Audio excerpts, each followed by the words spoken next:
So unsecured business loans హ్మ్. అంటే ఎట్లాంటి తాకట్టు గాని అది పెట్టుకోకుండా అవునండి. ఎంతవరకు ఇప్పించగలరు మీరు? కస్టమర్ రీపేమెంట్ కెపాసిటీని బేస్ చేసి ఇస్తాం సార్. హ్మ్. ఎంత 10,00,000 నుంచి ₹1,00,00,000 వరకు అచ్చా! ₹1,00,00,000 ఇప్పిస్తారా? తప్పకుండా. ఓకే. అంటే ఏం క్రైటీరియా కావాలి మీకు? అంటే బిజినెస్ రీపేమెంట్ కెపాసిటీ అనే మాట ఎక్కువ వాడుతున్నారు గదా! అవునండి. దాని క్రైటీరియా ఏంటి అండి? ఎట్లా క్రైటీరియా చూస్తారు? అంటే ఎట్లా చూస్తారు? ఇప్పుడు మీరు ఎంత సంపాదిస్తున్నారు? ఫర్ ఎగ్జాంపుల్ మీరు నెలకు ఒక ₹1,00,000 సంపాదిస్తున్నారనుకోండి. అవును. దాంట్లో మీరు 50,000 ఇన్‌స్టాల్‌మెంట్ కట్టగలుగుతారు. అవును. అదే మీ repayment capacity. Okay. Okay. Okay. 50,000 ఈఎంఐకి ఎంత లోన్ ఇవ్వగలమో అంత లోన్ ఇస్తాం. Okay. Right. So working capital గూడా లోన్ ఇస్తారా?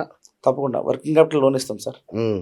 అన్ని బ్యాంకుల నుంచి వస్తుందా? అన్ని బ్యాంకులు వర్కింగ్ క్యాపిటల్ చేస్తాయి. అచ్చచ్చచ్చా! ఓకే. Personal loan. హ్మ్.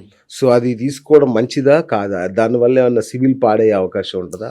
లోన్ తీసుకోవడం వల్ల సిబిల్ స్కోర్ ఏం పాడవదు సార్. హ్మ్. అవసరానికి సరిపడా కరెక్ట్‌గా తీసుకొని రీపేమెంట్ చేస్తే మంచిదే. సో ఎలాంటి లోన్ తీసుకున్నా పర్వాలేదు. పర్వాలేదు. పర్సనల్ లోన్ తీసుకున్నా కూడా నష్టం లేదు గానీ, నష్టమేం లేదు. టైంకి రీపే చేయకపోతేనే ప్రాబ్లమ్. అవును. సిబిల్‌కు అంటే సెక్యూరిటీ లేకుండా వస్తుంది కదా సార్. అవును. పర్సనల్ లోన్‌కి ఏ సెక్యూరిటీ అక్కర్లేదు. అవును. మీ రీపేమెంట్ కెపాసిటీ అంటే మీ సాలరీని బట్టి కరెక్ట్. ఎంత ఈఎంఐ కట్టగలరో లెక్క చేసి మీకు లోన్ వస్తుంది. అవును. ఆ లోన్ తీసుకొని దాన్ని ప్రాపర్‌గా యూజ్ చేయకుండా ఏదైనా ఈ బెట్టింగ్స్ అటు ఇటుకి పెట్టారనుకోండి. ఆ డబ్బులు పోతే రీపేమెంట్ చేస్తే ఇబ్బంది అవుద్ది కదా! ఓకే. ఓకే. ఆ స్పెక్యులేషన్స్ కోసం అచ్చచ్చ! వాడకూడదు పర్సనల్ లోన్ తీసుకొని. ఓకే. మరి అది ఎట్లా మీరు అసెస్ చేస్తారు? క్రెడిట్ మేనేజర్ కాల్‌లో అడుగుతాం. మీరు లోన్ దేనికోసం తీసుకుంటున్నారని. ఆ! వాళ్ళు అప్పుడు ఏదో అబద్ధం చెప్పినా కూడా తర్వాత వాళ్ళు చేసేది దొరికిపోతది కదా సార్. తెలుస్తుందా? ఓకే. ఇంకా వాళ్ళ పనికి రాదు. వేస్ట్ అయిపోతుంది. Money okay. వేస్ట్ అవుతుంది అంతే. అదేలెండి. Right sir. ఇప్పుడు డాక్టర్లు, లాయర్లు, సీఏలు ఇట్లా కొంచెం స్పెషల్ కేటగరీ ఉంటారు గదా! అవును. వీళ్ళకేమన్నా స్పెషల్‌గా లోన్ కేటగరీ ఉంటుందా? అవును సార్. చార్టర్డ్ అకౌంటెంట్స్‌కి తర్వాత డాక్టర్స్‌కి, ఆర్కిటెక్ట్‌కి ప్రొఫెషనల్ లోన్స్ ఇస్తాం. ఓహ్! అంటే దానికేమైనా తక్కువ వడ్డీ ఉంటుందా? వాళ్ళకి రేట్ ఆఫ్ లేదంటే ఇంట్రెస్ట్ తక్కువ ఉంటుంది. ఎలిజిబిలిటీ క్రైటీరియా ఎక్కువ తీసుకుంటాం. అచ్చా! ఎందుకంటే జనరల్‌గా ఈ కేటగరీలో ఉన్న వాళ్ళు డిఫాల్ట్‌లు ఎక్కువ చేయరు. అచ్చచ్చచ్చా! ఓకే. దాన్ని బేస్ చేసుకొని వాళ్ళకి స్పెషల్‌గా కొంచెం ఇంపార్టెన్స్ ఇస్తాం. ఇప్పుడు ఓడీ అని ఇస్తుంటారు గదా! అవునండి. సో, దానికి ఎట్లుంటుంది సార్ అది? అంటే మనం వాడిన దానికే ఇంట్రెస్ట్ ఏస్తారా? అవును. లేదంటే ఓడీ మొత్తానికి లేదు ఏస్తుంటారా? వాడుకున్న దానికి వడ్డీ కట్టడమే ఓవర్ డ్రాఫ్ట్ కదా సార్. హ్మ్. మీకు లిమిట్ ఇస్తారు. 10,00,000 లిమిట్ ఇచ్చారు. ఆ! ₹1,00,000 వాడుకున్నారు. దానికి వడ్డీ కడతారు. ఆహా! మళ్ళీ లక్ష ₹10,00,000 మళ్ళీ మీరు ఆ ఓడీ అకౌంట్ డిపాజిట్ చేశారు. ఇంట్రెస్ట్ ఉండదు. ఓకే. ఎంత వాడుకుంటే దానికే వడ్డీ. ఓకే. రైట్. అసలు ఆ సూపర్. ఫెసిలిటీ కోసమే ఓవర్ డ్రాఫ్ట్ ఫెసిలిటీ ఉంటుంది. ఓకే. ఓకే. ఎంత 1,00,000 తీసుకుంటే లక్షే. ఎంత వాడుకుంటే దానికే 10,00,000 వడ్డీ. ఇచ్చారని లిమిట్ 10,00,000కి ఎంత ఉండదు. తీసుకున్నా లిమిట్‌కి మాత్రం వడ్డీ ఉండదు. వడ్డీ వేయరు. ఉండదు. రైట్. సో, ఓవర్‌సీస్ ఎడ్యుకేషన్ కోసం తల్లిదండ్రులు అవునండి. చాలా కష్టపడుతుంటారు. అవునండి. సో, ఆ లోన్స్ ఎట్లా ఇస్తారు సార్ అది? ఇప్పుడు అన్ని పబ్లిక్ సెక్టర్ బ్యాంకులు, ప్రైవేట్ సెక్టర్ బ్యాంకులు దాంతో పాటు కొన్ని ఎన్‌బీఎఫ్‌సీలు కూడా ఎక్స్‌క్లూజివ్‌గా ఎడ్యుకేషన్ లోన్స్ ఇస్తున్నాయి సార్. ఓకే. ఇప్పుడు పిల్లలు పీజీ చేయడానికి ఇక్కడ అవును. డిగ్రీ కంప్లీట్ చేసుకొని పోస్ట్ గ్రాడ్యుయేషన్ కంప్లీట్ చేయడానికి ఫారిన్ కంట్రీస్ వెళ్తారు. అవును. అక్కడ వాళ్ళు ఏ కోర్స్ చేస్తున్నారు? ఏ యూనివర్సిటీకి వెళ్తున్నారు? దాన్ని బేస్ చేసుకొని వీళ్ళకి లోన్స్ ఇస్తారు. అంటే తల్లిదండ్రుల ఆస్తిని బట్టా? లేదంటే విద్యార్థి మెరిట్‌ని బట్టి కూడా ఇస్తారా? కొన్ని చోట్ల విద్యార్థి మెరిట్ చూస్తాం సార్. ఓకే. ఎందుకంటే ఆ యూనివర్సిటీ బాగుంటే వీళ్ళ రీపేమెంట్ కెపాసిటీ ఎలా ఉన్నా పర్వాలేదు. ఆహాహా! కొందరికి ఏంటంటే అంత పెద్ద యూనివర్సిటీలో సీట్లు రావు. మెరిట్ తక్కువ ఉన్నా అవును. కూడా. అవును. సో వాళ్ళ పేరెంట్స్ రీపేమెంట్ కెపాసిటీ చెక్ చేస్తాం. ఓహోహో! అంటే వాళ్ళు వ్యవసాయం చేసుకునే వాళ్ళైనా వాళ్ళు ఎంత వ్యవసాయం చేస్తున్నారు దాన్ని బట్టి ఇన్‌కమ్ ఎంతో లెక్క చూసి లోన్ ఇస్తాం. ఓకే. రైట్. సో, మరి పోనీ ఇండియాలో చదివే పేద విద్యార్థులుంటారు. హ్మ్. ఇండియాలోనే. ఒక్కడే అవునండి. లోకల్ డొమెస్టిక్ చదువుతారు. డొమెస్టిక్ కోర్సెస్ లోన్స్ కూడా లోన్స్ ఇస్తున్నాం. అన్ని అవునా? ఫారెన్ కోసమే కాదు ఎడ్యుకేషన్ హ్మ్. లోన్స్. వాళ్ళకెట్లుంటది క్రైటీరియా? అంటే వాళ్ళకి కూడా మంచి ఎక్కడ యూనివర్సిటీ ఎక్కడికెళ్తారు? ఫీజ్ ప్రతిభావంతులైన ఎంత? విద్యార్థులకి అలాగనేం లేదు సార్. ప్రతిభావంతులు కాకపోతే అక్కడ వరకు చదవరు కదా! ఆ! ఓకే. ఇప్పుడు పీజీకెళ్తున్నారు. లేదా ఎంబీబీఎస్ చేయడానికెళ్తున్నారు. వాళ్ళకి అవును. సీటొచ్చింది. హ్మ్. వాళ్ళు కోర్స్ కంప్లీట్ అయిపోయిన తర్వాత జాబ్ వస్తుంది. అవును. దాని నుంచి కదా రీపేమెంట్. అవును. అట్లా ఇస్తాం సో, లోన్. అంటే షూరిటీ లేకుండా ఇస్తారా వాళ్ళకి గూడా? షూరిటీ అక్కర్లేదు సార్. అన్నిటికి షూరిటీ లేని ఎడ్యుకేషన్ కండిషన్. లోన్‌కి పెద్ద షూరిటీలు కొన్ని సార్లు తీసుకుంటాం సార్. అంటే ఆ! వాళ్ళకి రీపేమెంట్ కెపాసిటీ బాలేదు. లేదంటే హ్మ్. సిబిల్ హ్మ్. ఇష్యూస్ ఏమైనా ఉన్నాయి. అంటే వాళ్ళ పేరెంట్స్‌కి ఏమైనా ఆ! సిబిల్ ఆ! ఇష్యూస్ ఆ! ఉన్నాయి. అప్పుడు షూరిటీ పెడతాం. అచ్చా! లేదా చిన్న కోర్స్ చేస్తారు. అంటే దాని మీద ఫ్యూచర్ మీద పెద్ద హోప్ లేదు. హ్మ్. ఈ కోర్స్ చేసినంటే జాబ్ వస్తుందని. అలాంటి వాటికి షూరిటీ పెడతారు. ఓకే. ఇది చేస్తే వాళ్ళ లైఫ్ డోకా లేదు అంటే మాత్రం షూరిటీలు పెద్దగా అక్కర్లేదు. అడగరు. ఓకే. అడగకుండా కూడా లోన్ ఇస్తారు. అవును. హ్మ్. సో, కార్ లోన్ విషయానికొస్తే. సో, షోరూమ్ వాళ్ళు గూడా లోన్స్ ఇస్తుంటారు. అవునండి. బయట వాళ్ళు బ్యాంకులు గూడా కూడా లోన్‌లు ఇస్తాయి. ఇస్తుంటారు. హ్మ్. ఏది బెటర్? దేనికి వడ్డీ రేట్ తక్కువుంటది? కొత్త కార్స్‌కి అన్నిటికి తక్కువ రేటే ఉంటుంది సార్ జనరల్‌గా. అచ్చా! యూజ్డ్ కార్‌కి కొంచెం రేట్ ఆఫ్ ఇంట్రెస్ట్ ఎక్కువ ఉంటుంది. Okay.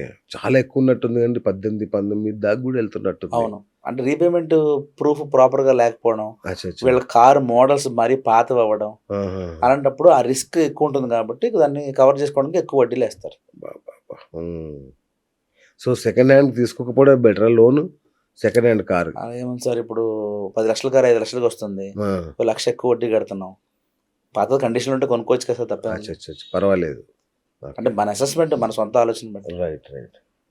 So, so second hand కార్లకు కూడా లోన్ ఉంటుంది గానీ, ఉంటుంది. మీరన్నట్టుగా వడ్డీ రేట్ చాలా ఎక్కువుంటది. కొంచెం ఎక్కువ ఉంటుంది. ఆ! సెకండ్ హ్యాండ్ అయినంత మాత్రాన వడ్డీ ఎక్కువ ఉంటుందని కాదు సార్, రీపేమెంట్ కెపాసిటీని బట్టి కూడా. అచ్చచ్చచ్చ! ఓకే. హుహుహు. చాలా వరకి బాగా పాత కార్లైనా కూడా దాని ఆ! లైఫ్ అయిపోతుంది అనుకోండి, అప్పుడు కూడా కొంచెం వడ్డీ ఎక్కువ ఉంటుంది. అచ్చా! నేను చూసాను సార్ చాలా వరకి సెకండ్ హ్యాండ్ వాటికి ఈ యాక్సిస్ బ్యాంకులు, ఇట్లాంటివి ఇవ్వవు. అంటే కొంచెం ఈ ఫైనాన్షియల్ ఇన్‌స్టిట్యూషన్స్ ఉంటాయి గదా! ఉమ్, అవి వాటి నుంచే ఎక్కువ లోన్స్ ఇప్పిస్తా ఉంటారు వీళ్ళు. అవును. అంటే ఇక్కడ లాలూచి పడుతుంటారా వీళ్ళు? లాలూచి అని కాదు సార్, ఇప్పుడు బ్యాంకులు అన్నీ కూడా యూజ్డ్ కార్కి లోన్స్ ఇస్తున్నాయి. ఆ! కస్టమర్ రీపేమెంట్ సోర్స్ ప్రాపర్గా లేకపోతే బ్యాంకులు ఇవ్వవు, ఓకే. ఓకే. ఓకే. ఎన్బిఎఫ్సిలు ఇస్తాయి. ఎన్బిఎఫ్సిస్ కొంచెం ఎక్కువ రిస్క్ తీసుకొని, ఆ ఎక్కువ రిస్క్ తీసుకున్నందుకు అడ్వాంటేజ్ కొంచెం ఎక్కువ వడ్డీ పెట్టి ఇస్తాయి అనమాట అచ్చచ్చ! ఫైనాన్స్ కంపెనీలు. ఆ! అదే అంటున్నా. మనం శ్రీరామ్, యెస్. అలాంటివి. చోళమండలం యెస్. ఇట్లాంటి దగ్గర కొంచెం వడ్డీ ఎక్కువ ఉంటుంది, హ్మ్. కానీ ఖచ్చితంగా లోన్ ఇస్తారు. అవసరమైనప్పుడు ఎలాగైనా ఇగ దొరకాలి కదా. తప్పదు. ఓకే. ఒక రూపాయి వడ్డీకైనా మనకి, ఒక రూపాయి ఎక్కువ వడ్డీ అయినా అవును. లోన్ అంటూ దొరికితే ప్రాపర్ కొనుక్కుంటారు కదా కారు. అవును. అవును. సో లోన్ కోసం మనం అందరి దగ్గర తిరుగుతుంటాం. ఉమ్, సో వాళ్ళు ఎంక్వైరీలు చేయడం ఇవన్నీ చేస్తే ఉమ్, సిబిల్ స్కోర్ పాడవుతుంది అంటారు కదా! అవునండి. మరి ఎట్లాంటి జాగ్రత్తలు తీసుకోవాలి మనం? సిబిల్ ఎంక్వైరీ చేసేటప్పుడు ఎక్కడ పడితే అక్కడ ఎందుకు రిజెక్ట్, ఒకసారి అప్లై చేశారు, తెలియక ఒకసారి అవును. అప్లై చేశారు సార్, రిజెక్ట్ అయింది. ఆ తర్వాత ఎందుకు రిజెక్ట్ అయిందో ప్రాపర్గా అనాలిసిస్ చేసుకుని తర్వాత అప్లై చేయాలి. హ్మ్. ఒక బ్యాంక్ రిజెక్ట్ చేస్తే ఇంకొక బ్యాంక్ లోన్ ఇస్తుంది అనుకుని అన్ని బ్యాంకులు తిరిగితే అన్ని చోట్ల ఎంక్వైరీ పడిపోతుంది, సిబిల్లో ఎంక్వైరీ పడుతుంది. ఓహో! నెంబర్ ఆఫ్ ఎంక్వైరీస్ బట్టి స్కోర్ పాయింట్స్ తగ్గిపోతాయి. అచ్చా! దాంతోపాటు బ్యాంక్ అండర్ రైటింగ్ చేసేటప్పుడు, అంటే లోన్ ప్రాసెస్ చేసేటప్పుడు కస్టమర్ సిబిల్ ఎంక్వైరీస్ కూడా కన్సిడర్ చేస్తుంది బ్యాంక్. హుహు. ఎన్ని చోట్ల ఎంక్వైరీ చేశారు, ఎన్నిసార్లు రిజెక్ట్ అయిందని చెప్పేసి. హుహు. కొన్నిసార్లు కస్టమర్కి ఎలిజిబిలిటీ ఉన్నా, ఇవ్వగలిగిన ఓ 10 ఎంక్వైరీలు చేశారనుకోండి, ఈ ఎంక్వైరీలు ఎందుకు ఇన్నిసార్లు చేశాడు, ఈ ఇంటెన్షన్ ఏంటో ప్రాబ్లం అని చెప్పేసి దాన్ని రిజెక్ట్ చేసేస్తారు. ఓన్లీ బికాస్ ఆఫ్ ఎంక్వైరీస్ కూడా కొన్నిసార్లు రిజెక్ట్ అవుతాయి ఫైల్స్. ఆ! ఎంక్వైరీస్ కూడా అంత ప్రాబ్లమా? అవును. ఓకే. రైట్. అసలు ఈ ఫైనాన్షియల్ కన్సల్టెన్సీ అంటే మీ ద్వారా వెళ్ళడం అనేది అయితే అవును. ఉందో, అది ఎందుకు అవసరం? అంటే డైరెక్ట్‌గా వెళ్ళడానికున్న, మీ ద్వారా వెళ్ళడానికున్న ప్రధానమైన తేడాలేంటి అసలు? డైరెక్ట్గా వెళ్తారు సార్, చాలా మందికి లోన్ వస్తుంది. హ్మ్. మనతో వెళ్ళడం వల్ల ఏమంటే వాళ్ళకి బ్యాంక్కి వీళ్ళ ఫైల్ని ఎలా ప్రజెంట్ చేయాలో తెలియకపోతే ఓకే. మేము ప్రజెంట్ చేస్తాం. ఓకే. Proper okay. డాక్యుమెంటేషన్ అంతా పెట్టి ఇట్లా అప్లై చేస్తే మీకు లోన్ వస్తుంది అని చెప్పేసి చెప్తాం అంతే. హ్మ్. అండ్ ఇంకోటి ఏంటంటే మా దగ్గర కంపారిజన్ ఎక్కువ దొరుకుతుంది sir. For example personal loan తీసుకోవాలనుకున్నారు, హ్మ్. హ్మ్. ఆయన సో సమ్ ఎక్స్ బ్యాంక్కి వెళ్ళాడు, అక్కడ వడ్డీ ఎంతో చెప్తారు, ఆ! తీసుకుంటాడు. కానీ ఇంకొక బ్యాంకులో ఎంత ఉంది అని తెలియదు. ఓ 10 బ్యాంకులు తిరిగి దీంట్లో బెస్ట్ ఫీచర్ ఏంటో సెలెక్ట్ చేసుకుని లోన్ అప్లై చేయాలంటే ఎంత టైం వేస్ట్ అవుతుందండి. కరెక్ట్. సో మాలాంటి కన్సల్టెంట్ వచ్చారనుకోండి, హ్మ్. మేము రోజు అదే పని చేస్తుంటాం కాబట్టి 10 బ్యాంకులకు సంబంధించిన రేట్ ఆఫ్ ఇంట్రెస్ట్లు, ప్రాసెసింగ్ ఫీజులు, ప్రీపేమెంట్ ఛార్జెస్, తర్వాత దాన్ని రీపేమెంట్ చేసేటప్పుడు ఏం బెనిఫిట్స్ వస్తాయి అన్నీ ఎక్స్ప్లెయిన్ చేస్తాం. సూపర్. ఆయన అవసరం ఎలాంటో తెలియదు కదా, కొంత అవునవును. షార్ట్ టర్మ్ రిక్వైర్మెంట్, కొంతమంది లాంగ్ టర్మ్ రిక్వైర్మెంట్ కరెక్ట్. తీసుకుంటారు. కరెక్ట్. సో దాంట్లో ఏది ఫిట్ అవుతుందో సెలెక్ట్ చేసుకుని అది తీసుకుంటాడు. హ్మ్. ఆ సెలక్షన్ చేసుకోవాలన్నా కూడా కంపారిజన్ చేయాలి కదా ఫస్ట్. కరెక్ట్. ఆ కంపారిజన్ మా దగ్గర ఈజీగా అవుతుంది.